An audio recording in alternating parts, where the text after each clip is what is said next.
இப்பதான் நீங்க நியூவா Amazon, Flipkart மாதிரியான வெப்சைட்ல செல் பண்ண ஸ்டார்ட் பண்ணிருக்கீங்கன்னா நீங்க கண்டிப்பா ஒரு சில விஷயங்கள் பண்ணியே ஆகணும். அது என்னென்னங்கறத இந்த வீடியோல பார்க்க போறோம். ஆல்ரெடி Amazon, Flipkart எல்லாம் செல் பண்ணிட்டு இருந்தாலும் உங்களுக்கும் ஒரு சில வேலிடான பாயிண்ட் இருக்கிறதுக்கு நிறைய சான்ஸ் இருக்கு இந்த வீடியோல. இந்த வீடியோ கண்டினியூவா பார்க்கிறதுக்கு முன்னாடி நம்ம சேனலை சப்ஸ்கிரைப் பண்ணலாம், சப்ஸ்கிரைப் பண்ணிட்டு கூடவே பக்கத்துல இருக்கிற பெல் ஐகானை அழுத்திடுங்க. இப்போ நம்ம ஃபர்ஸ்டா ஃபோக்கஸ் பண்ண வேண்டியது என்னன்னா, இப்போ நீங்க Amazonல உங்களோட செல்லர் பிசினஸ் ஸ்டார்ட் பண்ணிருக்கீங்க. அடுத்து நீங்க Flipkart போறீங்க, இல்ல Meesho போறீங்க, இல்ல JioMart இந்த மாதிரி எந்த வெப்சைட் போனாலும் எல்லாத்துக்கும் ஒரே மாதிரியான phone number, email ID use பண்ண ஸ்டார்ட் பண்ணுங்க. எல்லாத்துக்குமே வேற வேற மெயில் ஐடி, ஃபோன் நம்பர் கொடுக்காதீங்க. நீங்க செப்பரேட்டா இ-காமர்ஸ் பிசினஸ்க்காக மட்டும் டெடிகேட்டடா ஒரு நம்பர் எடுத்துக்கங்க. அந்த நம்பரை வச்சு எல்லா ரெஜிஸ்ட்ரேஷன் பண்றதா இருக்கட்டும், Amazon, Flipkart, Meesho இல்ல நீங்க எந்த வெப்சைட்ல செல் பண்ணாலுமே அந்த நம்பரை கொடுத்து லாகின் பண்ணுங்க. அதே மாதிரி டெடிகேட்டடா ஒரு மெயில் ஐடியும் வச்சுக்கோங்க. ஏன்னா அப்பதான் நமக்கு லாங் டேர்ம்ல செல் பண்ணும் போதும் சரி, நம்ம ஒவ்வொரு இது லாகின் பண்ணும் போதும் ரொம்பவே ஈஸியா ஆக்சஸ் பண்ற மாதிரி இருக்கும். அதை விட்டுட்டு எல்லாத்தையுமே நம்ம வேற வேற நம்பர் கொடுத்துருந்தோம்னா நமக்கு ஒவ்வொரு தடவை லாகின் பண்ணும்போது ஓடிபி கேட்கும். ஒவ்வொரு தடவையும் நம்ம நம்பர் ஸ்விட்ச் பண்ணிட்டே இருக்கிற மாதிரி இருக்கும். நம்ம எல்லாத்துக்கும் டெடிகேட்டா ஒரே ஒரு நம்பர் இல்லைன்னா ஒரே ஒரு மெயில் ஐடி கொடுத்தோம்னா நமக்கு டெய்லி வந்துருக்கிற ஆர்டரை மானிட்டர் பண்றதா இருக்கட்டும், இல்ல நமக்கு ரிட்டர்ன் வருது இல்லைன்னா நம்மளால ஷிப் பண்ண முடியல, அதுக்கு ஓடிபி ப்ரொவைட் பண்ற மாதிரி இருந்தாலும் எல்லாத்துக்கும் இது ரொம்பவே ஹெல்ப் ஆகும். முடிஞ்சதுன்னா நீங்க டெடிகேட்டடா இதுக்காகவே ஒரு போன் வாங்கி அதுல யூஸ் பண்ண ஸ்டார்ட் பண்ணுங்க. இது ரொம்பவே உங்களுக்கு கன்வீனியன்ட்டா இருக்கும். நம்ம அடுத்ததாக பார்க்க போற ஆப்ஷன் என்னன்னா, இப்போ அமேசானா இருக்கட்டும், பிளிப்கார்ட்டா இருக்கட்டும், எல்லாத்துக்குமே ஒரு செல்லர் அப்ளிகேஷன் இருக்கும். இப்போ நீங்க அமேசான்ல செல்லர் போர்ட்டல்ல லாகின் பண்ணிட்டு உங்களோட செல்லர் அக்கௌண்ட் கிரியேட் பண்ணிட்டீங்கன்னு வச்சுக்கலாம். நீங்க இதுவே உங்களோட போன்லயோ இல்ல ஆப் ஸ்டோர்லயோ பிளே ஸ்டோர்லயோ செக் பண்ணி பாத்தீங்கன்னா அதுக்காக டெடிகேட்டடா ஒரு ஆப் இருக்கும். இந்த ஆப் ரொம்பவே இம்பார்ட்டன்ட். கண்டிப்பா இந்த ஆப்பை நீங்க இன்ஸ்டால் பண்ணி ஆகணும். இப்போ நீங்க அமேசான்ல செல் பண்ணாலும் சரி, பிளிப்கார்ட்ல செல் பண்ணாலும் சரி, ரெண்டுத்துலயுமே டெடிகேட்டடா அப்ளிகேஷன் வச்சிருப்பாங்க. டெய்லியுமே நமக்கு என்னென்ன ஆர்டர்ஸ் வந்திருக்கு, அந்த ஆர்டரோட ஸ்டேட்டஸ் என்ன, இந்த மாதிரியான நிறைய விஷயங்கள் நம்மளால குயிக்கா ஆக்சஸ் பண்ணிக்க முடியும். ஏன்னா நம்ம எப்போதுமே அமேசான் செல்லர் பண்ணல நம்ம கம்ப்யூட்டர் லாகின் பண்ணி அதுல என்ன அப்டேட் வந்திருக்குன்னு பார்க்கறத விட நம்ம ரொம்பவே சீக்கிரமா ஆக்சஸ் பண்றதுக்கு உங்க போன்லயே இந்த ஆப் இன்ஸ்டால் பண்ணி வச்சுக்கோங்க. இன்ஸ்டால் பண்ணதுக்கு அப்புறமா செட்டப் பண்றது ரொம்பவே சிம்பிளான ஆப்ஷன். நீங்க எந்த மெயில் ஐடி கொடுத்து செல்லர் அக்கௌண்ட் கிரியேட் பண்ணிருக்கீங்களோ ஜஸ்ட் அந்த மெயில் ஐடியும் உங்களோட பாஸ்வேர்டையும் கொடுத்து நீங்க லாகின் பண்ணி வச்சுக்கலாம். அதுக்கப்புறமா உங்களுக்கு டெய்லி எத்தனை ஆர்டர்ஸ் வந்திருக்கு, இன்னைக்கு நம்ம எந்தெந்த ஆர்டர் ஷிப் பண்ணுங்கிற மாதிரி விஷயங்களா ரொம்பவே ஈஸியா பண்ணிக்கலாம். எதுக்கு நீங்க கம்பல்சரி பண்ணி ஆகணும்னு சொல்லலாம். நீங்க அமேசான் மாதிரியான வெப்சைட்லாம் செல் பண்ணிருக்கீங்க, ஹேண்ட்லிங் டைம் ஜஸ்ட் 1 டே தான் கொடுத்துருக்கீங்கன்னா இன்னைக்கு வர ஆர்டரை நீங்க மோஸ்ட்லி இன்னைக்கே ஷிப் பண்ற மாதிரி இருக்கும். இன்னைக்கு ஒரு 11:30க்கு ஒரு ஆர்டர் வருது, இல்ல 2 o'clock ஒரு ஆர்டர் வருதுன்னா அதை கூட நீங்க சேம் டேல டிஸ்பேச் பண்ற மாதிரி நிறைய ஆப்ஷன்ஸ் இருக்கும். இதெல்லாம் நம்ம மிஸ் பண்ணிட்டோம்னா நம்மளோட லேட் டிஸ்பேச் ரேட் இன்க்ரீஸ் ஆயிடும். அதே மாதிரி தான் அமேசானா இருக்கட்டும், பிளிப்கார்ட்டா இருக்கட்டும், எல்லாத்துலயுமே சேம் கான்செப்ட் தான். டெய்லி நம்ம பிசினஸ் மானிட்டர் பண்றதா இருக்கட்டும், சின்ன சின்ன அப்டேட்ஸ் பார்க்கறதா இருக்கட்டும், உங்களோட கேம்பெயின் ஸ்டேட்டஸ் செக் பண்றது, இது எல்லாத்துக்குமே இந்த அப்ளிகேஷன் ரொம்பவே யூஸ் ஆகும். சரி, இப்போ அமேசான்லயும் பிளிப்கார்ட்லயும் டெடிகேட்டடா அந்த மாதிரி செல்லருக்கு அப்ளிகேஷன் கொடுத்துட்டு இருக்காங்க. இப்போ நான் மீசோல செல் பண்றேன், ஜியோமார்ட்ல செல் பண்றேன், இதுக்கெல்லாம் நான் என்ன பண்றது அப்படின்னு கேட்டீங்கன்னா, மீசோல கூட ஒரு ஆப்ஷன்ஸ் இருக்குன்னு நினைக்கிறேன். பிகம் ஏ செல்லர் அப்படிங்கிற மாதிரி நார்மலா மீசோ அப்ளிகேஷன்லயே நம்ம சேஞ்ச் பண்ற மாதிரி ஆப்ஷன் இருக்கு. அதை யூஸ் பண்ணி கூட நீங்க சேஞ்ச் பண்ணிக்கலாம். அப்படி இல்ல நான் ஜியோமார்ட் மாதிரியான வெப்சைட்ல யூஸ் பண்றேன், இல்ல மீசோ அப்ளிகேஷன் எனக்கு ஒர்க் ஆகலன்னு நினைச்சீங்கன்னா நீங்க டைரக்டா உங்க போன்ல இருக்கிற குரோம் பிரவுசர்ல போய் லாகின் பண்ணிருங்க.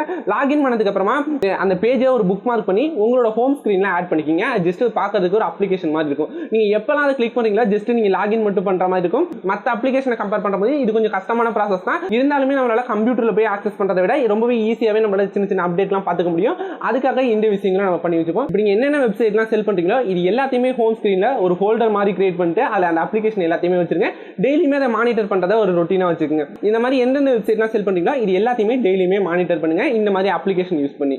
அடுத்து நீங்க கண்டிப்பா பண்ண வேண்டிய விஷயங்கள் என்னன்னா, இப்போ நீங்க ஒரு லிஸ்டிங் கிரியேட் பண்ண போறீங்க. உங்க லிஸ்டிங் கிரியேட் பண்றதுக்கு என்னென்ன விஷயங்கள்லாம் தேவைப்படும், ஜஸ்ட் உங்களோட ப்ராடக்ட்டோட இமேஜஸ் தேவைப்படும், டிஸ்கிரிப்ஷன், அப்புறம் ப்ராடக்ட்டோட டைட்டில், அப்புறம் புல்லட் பாயிண்ட்ஸ், இந்த மாதிரி நிறைய விஷயங்கள் தேவைப்படும். நீங்க எல்லாத்தையுமே நீங்க ஒரு TXT ஃபார்மட்லயோ இல்லனா ஒரு வேர்ட் ஃபார்மட்லயோ கண்டிப்பா சேவ் பண்ணி வச்சுக்கோங்க. இது கண்டிப்பா உங்களுக்கு யூஸ் ஆகும். நீங்க என்னென்ன லிஸ்டிங் கிரியேட் பண்றீங்களோ அது எல்லாத்தோட டைட்டில் ஆகட்டும், டிஸ்கிரிப்ஷன், புல்லட் பாயிண்ட், ரிசர்ச் பண்ணி வச்சிருக்கிற கீவேர்ட், இது எல்லாத்தையுமே நீங்க ப்ராப்பரா டே 1ல இருந்தே சேவ் பண்ணி வச்சிருக்கீங்க. இதனால நிறையவே நமக்கு அட்வான்டேஜஸ் இருக்கு. நீங்க நாளைக்கு வேற ஒரு பிளாட்ஃபார்ம்ல செல் பண்ண போறீங்க, அதே மாதிரி நீங்க ஜியோமார்ட்ல செல் பண்ண போறீங்க, இல்ல வேற ஏதோ ஒரு வெப்சைட்ல செல் பண்ண போறீங்கன்னா ஜஸ்ட் இந்த டீடைல் எல்லாமே ஆல்ரெடி உங்கள்ட்ட இருக்கும். அதை நீங்க ஒரு காப்பி பேஸ்ட் பண்ணி ஈஸியாவே மூவ் பண்ணிக்கலாம்.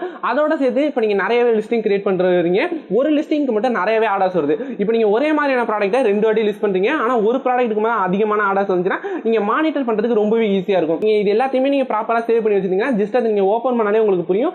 இதுக்கு வந்து நமக்கு எந்த மாதிரியான கீவேர்ட்லாம் அதிகமா யூஸ் பண்ணிருக்கோம், இந்த மாதிரியான கீவேர்ட்லாம் யூஸ் பண்ணா நமக்கு நிறையவே ஆர்டர்ஸ் வருது, நம்ம லிஸ்டிங்க்கு நிறையவே விசிபிலிட்டிஸ் வருது, உங்களுக்கு ஒரு கிளியரான அண்டர்ஸ்டாண்டிங் கிடைக்கும். அதனால நீங்க பண்ற ஒர்க்கை டெய்லியுமே சேவ் பண்ணிட்டே வைங்க. இது ரொம்பவே இம்பார்ட்டன்டான ஒன்று. அப்புறம் இன்னொரு விஷயம் என்னன்னா, நம்ம ஒரு லிஸ்டிங் கிரியேட் பண்றதுக்கு முன்னாடி ஒரு ரா இமேஜஸ் நிறைய எடுத்திருப்போம். நான் ரா இமேஜஸ்னு சொல்றது உங்க இமேஜ் எடிட் பண்றதுக்கு முன்னாடி ஒரு போட்டோ எடுத்துருப்போம்ல, ஜஸ்ட் உங்க ப்ராடக்ட் போட்டோ எடுத்து இப்போ ஒயிட் பேக்ரவுண்ட்ல ரிமூவ் பண்ணிட்டு உங்க மெயின் இமேஜா வைப்பீங்க, இல்லனா இன்ஃபோகிராபிக்ஸ்லாம் ஆட் பண்ணி ரெண்டாவது இமேஜோ மூணாவது இமேஜோ இந்த மாதிரி நிறைய இமேஜஸ் வைப்பீங்க. இது எடிட் பண்றதுக்கு முன்னாடி இந்த இமேஜஸ் எல்லாத்தையுமே காப்பி பண்ணி ஒரு டிரைவ் ஃபோல்டர் கிரியேட் பண்ணீங்க. அதில் கண்டிப்பா இது எல்லாத்தையுமே பேக்கப் எடுத்து வச்சிருங்க. இது எதுக்காக நான் சொல்றேன்னா, நீங்க லாங் டர்ம்ல அமேசான்ல செல் பண்ணிட்டு இருக்கும்போது உங்களோட காம்படிட்டரா இருக்கலாம், நம்ம அவங்களோட இமேஜஸ் யூஸ் பண்ணிருக்கோம், இது காப்பிரைட்டட் மெட்டீரியல் அப்படிங்கிற மாதிரி நம்ம லிஸ்டிங் மேலேயும் நம்ம செல்லர் அக்கௌண்ட் மேலேயும் ரிப்போர்ட் ரைஸ் பண்றதுக்கு நிறைய சான்ஸ் இருக்கு. இந்த மாதிரி ஃபேக்கா வர ரிப்போர்ட் எல்லாத்தையுமே அவாய்ட் பண்ணிட்டு நம்மளோட லிஸ்டிங் திரும்பவும் ஆக்டிவேட் பண்றதுக்காக இருக்கட்டும், நம்மளோட அக்கௌண்ட்டை ப்ரொடெக்ட் பண்றதுக்கு நமக்கு ஸ்ட்ராங்கான ப்ரூஃப் தேவைப்படும். இது நம்மளோட இமேஜஸ் தாங்கிற ப்ரூஃப்காக நம்ம ரா இமேஜஸ் சப்மிட் பண்ணலாம். அதுல என்னைக்கு நம்ம போட்டோ எடுத்திருக்கோம், அது எடிட் பண்றதுக்கு முன்னாடி எப்படி இருக்கு, எடிட் பண்ணதுக்கு அப்புறமா எப்படி இருக்குங்கிற மாதிரி எல்லா டீடைலுமே இருக்கும். ஒரு ஃபேக்கா யார் நம்ம மேல ரிப்போர்ட் பண்றாங்களோ அவங்கள்ட்ட கண்டிப்பா அந்த ரா இமேஜஸ் இருக்காது. ஒவ்வொரு இமேஜஸா இருக்கட்டும், உங்களோட டைட்டில், டிஸ்கிரிப்ஷன், புல்லட் பாயிண்ட், இது எல்லாத்தையுமே நீங்க ப்ராப்பரா ஒரு ஃபோல்டர் போட்டு ஆர்கனைஸ் பண்ணி வச்சிருங்க. டே 1ல இருந்து நீங்க ஆர்கனைஸ் பண்ணி வச்சிட்டீங்கன்னா லாங் டர்ம்ல நம்ம செல் பண்ணும்போது இது ரொம்பவே ஈஸியா இருக்கும். நம்மளோட அக்கௌண்ட்டை ப்ரொடெக்ட் பண்றதுக்கு ரொம்பவே ஹெல்ப் பண்ணும். நம்ம அடுத்ததாக பார்க்க போகிறது என்னன்னா, நீங்க எத்தனை வெப்சைட்ல செல் பண்ணாலுமே சரி, டெய்லியுமே அந்த போர்ட்டல்ல லாகின் பண்ணி ஒன்ஸ் செக் பண்ணிக்கங்க. ஏன்னா இது ரொம்ப இம்பார்ட்டன்டான ஒன்று. இப்போ எல்லா வெப்சைட்லையுமே மோஸ்ட்லி உங்களுக்கு சேம் டே டிஸ்பேச் பண்ற மாதிரி தான் நீங்க கொடுத்துருப்பீங்க, இல்லைனா நெக்ஸ்ட் டே பண்ற மாதிரி கொடுத்துருப்பீங்க.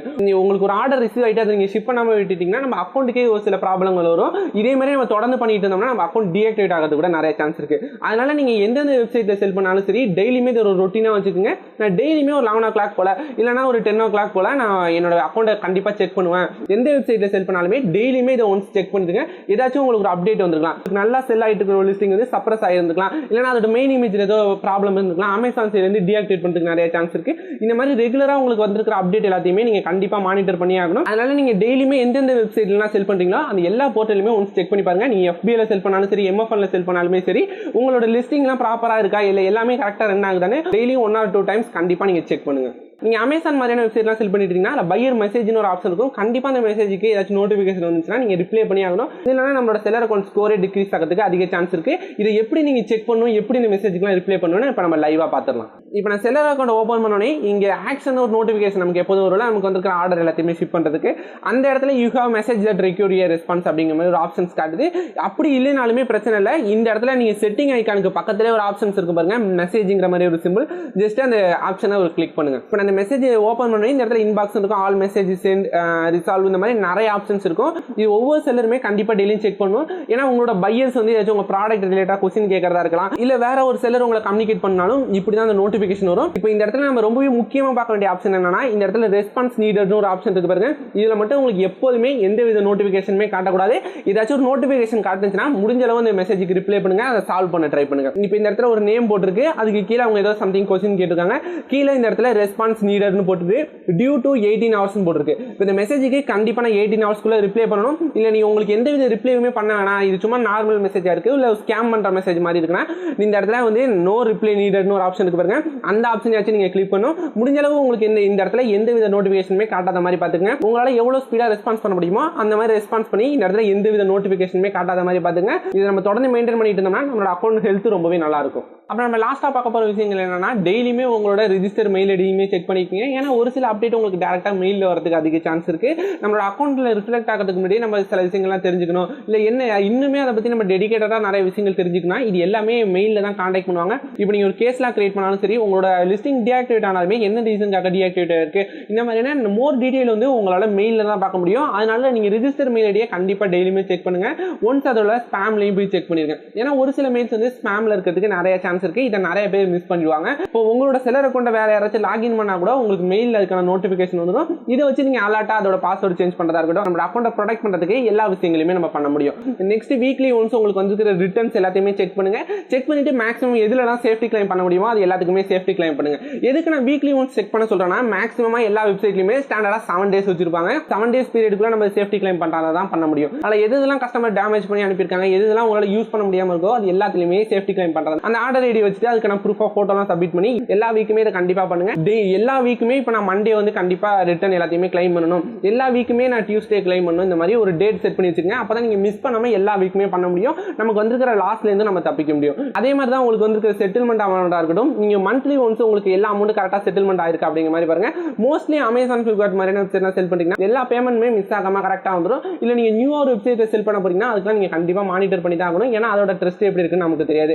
இதனால எல்லா மந்த்துமே உங்களுக்கு எத்தனை செட்டில்மெண்ட் வேல்யூ வந்திருக்கு இது எல்லாமே கரெக்டா நம்மளோட பேங்க் அக்கௌண்ட்டுக்கு வந்திருக்கா அப்படிங்கிற மாதிரி ஒன்ஸ் வெரிஃபை பண்ணுங்க.